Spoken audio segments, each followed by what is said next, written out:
Hello and happy week 7 to you all. Time has really flown. I look forward to digging into our last full unit together, as next week is only a 3-day unit. As always, when you see my face, click on this speaker icon and listen to the lesson. Thank you so much, and let's start Unit 7.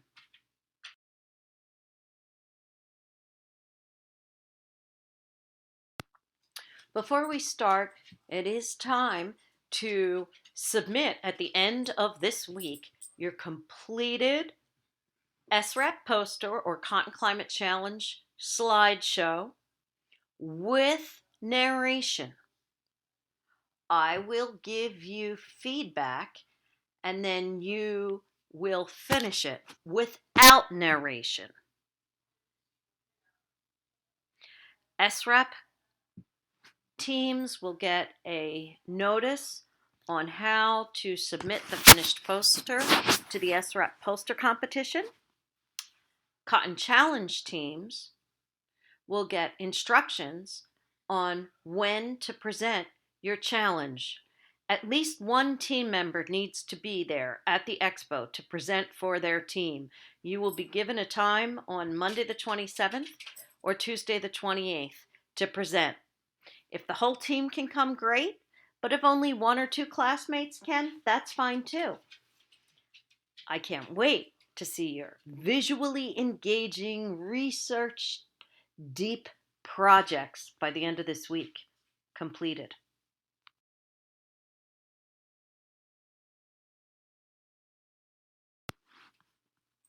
Before we become an agent of change, we need to understand how an organization is run so that we can change that organization.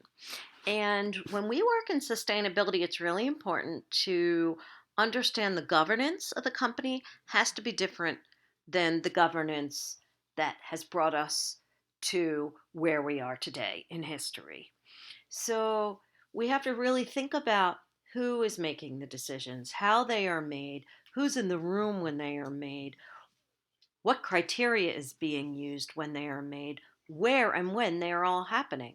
Because when you think of the types of businesses that have put us of where we are in the world, historically, it's been run by a group of people in a private room where shareholders are there and money is the issue, and then all the information trickles down. That's why we're in the crisis we're at. So governing for sustainability is very important for you to understand before you can become that agent of change. In order to achieve the Sustainable Development Goals, create sustainable frameworks and action plans for companies, we have to realize that all stakeholders need to be involved, and we need collective action and companies that are running like a natural ecosystem and a natural habitat, as opposed to a corporation. Everybody involved should really ideally be involved in visioning and exercises to create that vision, in creating the plan and understanding what will be measured, what reductions we're making, what strategies and tactics we'll use, what the solutions are. It's truly important when working towards sustainability that every individual feels engaged and feels that they are part of making the progress towards these wonderful goals. And the only way they'll do that is if they're bought in from the beginning. So important for you to understand as you're working this week on your assignments and on your project to include that everyone is part. Here you can see a photo of a vertical versus a horizontally run company. Vertical companies are that traditional take, make, and waste model where the manager tells their workers what they need to know and nothing really a whole lot more. They do their job and they are a piece in that puzzle. It's kind of like a silo on a farm that holds just one type of grain. And that is a vertical organization. It's authoritarian, and you report to your direct person. Now that's different than a horizontal organization, which really uses the more borrow, use, return, more circular and holistic approach, where all stakeholders are interdependent and affected, but actively in finding solutions. It's truly like living in the natural world because they're all collectively working together and helping developing a vision and moving in a positive direction for the whole company. And everybody understands what everybody else is working on. There's no closed doors. So you'll read a lot about this in chapter 17, but I'll say a little bit right now. But when you're working as an agent for change, you are working to foster sustainable behavior, and you are working to educate and to move people forward in terms of sustainability. And really, what you want to foster is collective action with a positive vision that everyone is excited about. And they understand we are all for this together and it's all positive. There's no concentration on the negative, right? So I promise you, people are willing to make changes if it's going to make them feel good, if it's not too hard, it's easy. It can be a little hard, but relatively easy. It's that low-hanging fruit, right? They're going to get something good from it. The company gets something good from it. Therefore, they're part of something greater. And it is so compelling and so exciting that they want to be part of it too. So how are you going to tell the story so that it makes them feel like it's easy, it's good, they'll get something for it? If you tell them, you have to lower the Earth's CO2 emissions because there's so much in the air, pull it out, you're going to lose everybody. So that's what you need to understand. But make them want to be part of it. Make it compelling.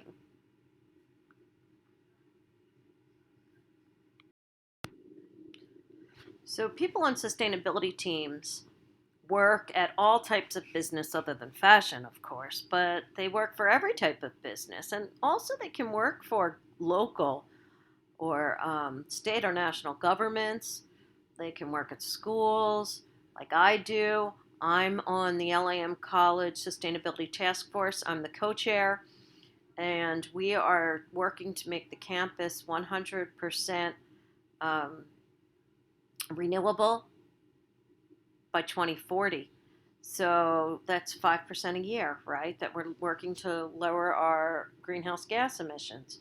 So I work in higher ed, but you can work for all types of agencies, organizations, etc.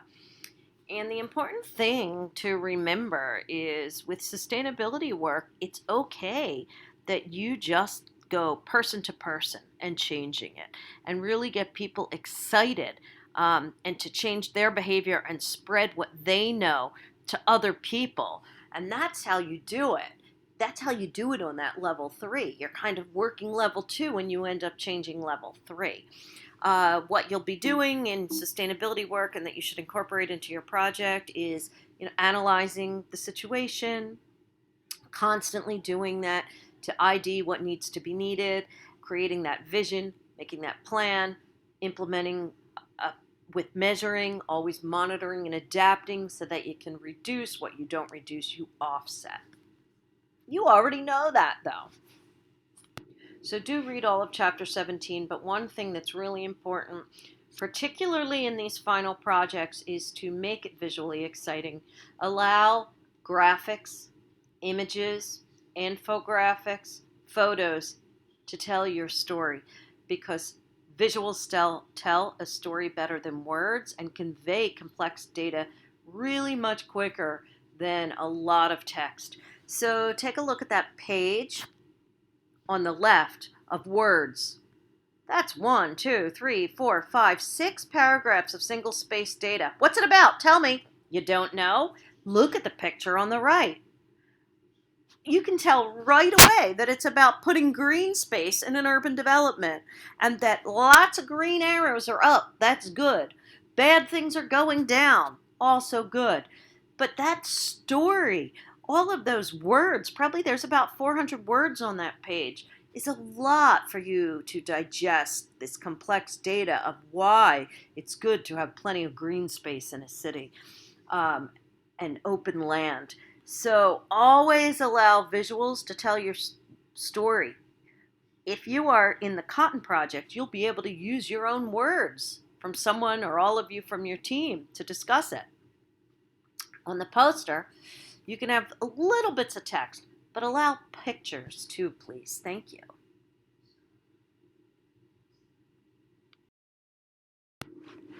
Hi again. Now, also, this week in your assignment and in your project, think about the language that you use.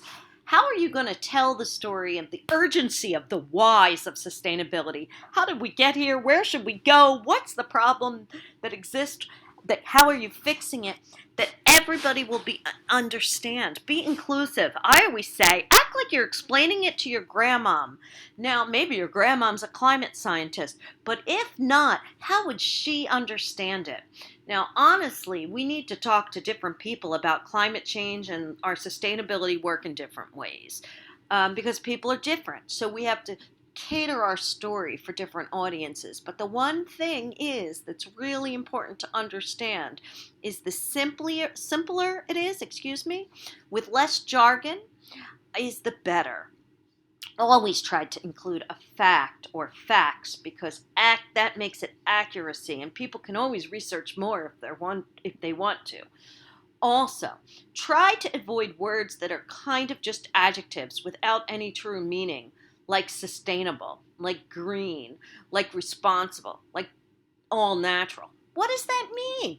It could Sustainable and responsible are only adjectives. That's like me saying, "Isn't she pretty?" Yes, she is, but what does that mean? Maybe she has nice eyes because they're a really beautiful color green. Or maybe something is sustainable because it has been designed without chemicals and there is no water in its printing. Then I'm explaining. So always use specifics in explaining what is sustainable. I don't expect to see the word sustainable very often in any of your work this week. Avoid babble. I love the word babble, which really means using a lot of technical scientific language of ecology to make you sound like you're really aware, but that people just are like blah, blah, blah, blah, blah. That's babble because they don't understand it. So again, that grandmom in mind, now talk. And then also, truly, we want to make sure that nobody is greenwashing right now, not in this very urgent time, using misleading terms to make a company appear, socially and environmentally responsible, right? But not always following through and trickling down those actions. So the only way you can't greenwash is to really make sure that every single action is specific, measurable, relevant, time-based that's mentioned, and we're reporting it. I expect to see all of that too. Thanks so much. Let's move on.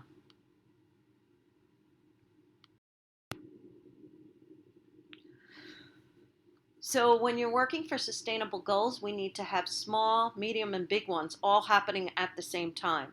We have to work individually, we have to work socially and within our small groups, we have to work across our community or our school or our business or our industry, and we have to work at the policy level. So we start small by ourselves. If you work at a company, you may be asked to bring in your own cup and wash that every day when you get coffee. That's a great individual action. But just as they say changing policy is more important than changing light bulbs, it's true. Small little things are going to be ineffective in reversing and drawing CO2 down from the atmosphere. So we need collective action. So we need to be working at all four levels that you learned last week, because that all levels happening at the one time create that collective complexity across many levels, and that's what makes a resilient system that will really make change when it's all cooperative and collaborative at different levels, big and small. So now when you work in a sustainable organization, and you've created a vision and a plan, you do need to annually report, at least annually. I know some companies that biannually report your sustainability work and progress, hopefully you've made, but just all work and where you're at in it.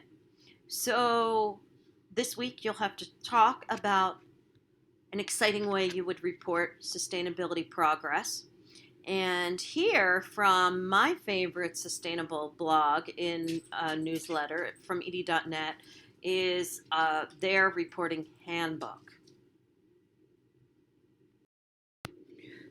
So ed.net lists this first. I would not do this first. First, I would explain again what the plan is, and then how you are aligning with the Sustainable Development Goals that were developed by the UN so that each of your commitments and goals aligns with those, just like we did when we created frameworks. And how you're measuring your progress. Remember how you had to create a measurable action? It has to be specific, measurable, achievable, relevant, and time-based. That's a SMART goal. How you are measuring your progress and working towards that, and where you are at each of those measurements and towards those goals. Make sure you include real material. Again, not echo babble, not greenwashing. Real material. What is the reality of where we are at in each of the areas that we are working towards and measuring our progress, and show it. Be consistent, compare and contrast, and benchmark. Like any good story, it has to be relevant and connect to them. So make sure that it is relevant and up to date and connects to your audience, as we already talked about. When you're working as an agent of change or as a change ambassador, you may shift the wording you use and the way you say it to different people. And that's important to realize, that that's really important that you do that. And then make sure, of course, that people can continue with a blog, with comments, just, and also make it visual. You see how each of these pages is half of a photo. So really, visuals tell a story better than words. Use the right language. Everything we talked about. And then it's relevant by going online. So there's a reason TikTok is so popular right now. Exactly. That's what you're going to think about. How will you connect with who your stakeholders are? So I wish you a sustainable, sensational, and fabulous fossil fuel free week. Enjoy the readings and the videos you have to watch this week, and continue with the rest of your coursework in our Unit 7 coursework folder. Any questions? Hit me up on the discussion board or show up from 12 to 1, Monday through Fridays. I am in a Zoom office hour available to chat with you all. Thank you so much and happy week 7.